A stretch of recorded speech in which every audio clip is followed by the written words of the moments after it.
చివరికి నన్ను జైల్లో పెట్టిరు. జైల్లో పెట్టినా కూడా నన్ను వదలలే. నన్ను బాగా దోమలున్న రూమ్లో పెట్టిరు. నాకు మంచినీళ్ళు చక్కగా ఇయ్యలే, భోజనం చక్కగా ఇయ్యలే. నాకు రెండు రోజుల పాటు గొంతు నొప్పి వస్తే ఇప్పటికి కూడా నా త్రోట్ ఇంకా సెట్ కాలే. నాకు చక్కగా ట్యాబ్లెట్లు ఇయ్యలే. కొంచెం ఫీవరిష్గా ఉంది అంటే వచ్చి చూసే పరిస్థితి లేదు. ట్యాబ్లెట్లు ఇవ్వరు, డాక్టర్లు వచ్చి చూడరు. మొత్తం దోమలు. మేము 7-8 మంది ఆ రూమ్లు ఉంటే 100-150 దోమలు.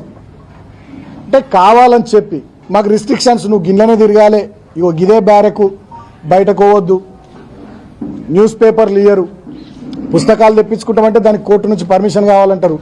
చలి బాగా పెడుతుంది, ఇబ్బంది అవుతుంది అంటే దుప్పట్లు ఇయ్యరు.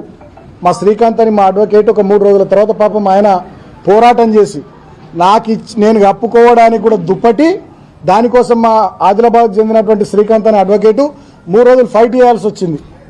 3 రోజుల ఫైట్ తర్వాత నాకు దుప్పటి వచ్చింది లోపలికి. అంటే ఇంత దుర్మార్గంగా, ఇంత పైశాచికంగా వీళ్ళు వ్యవహరించారు ప్రభుత్వ పెద్దలు. అంతే.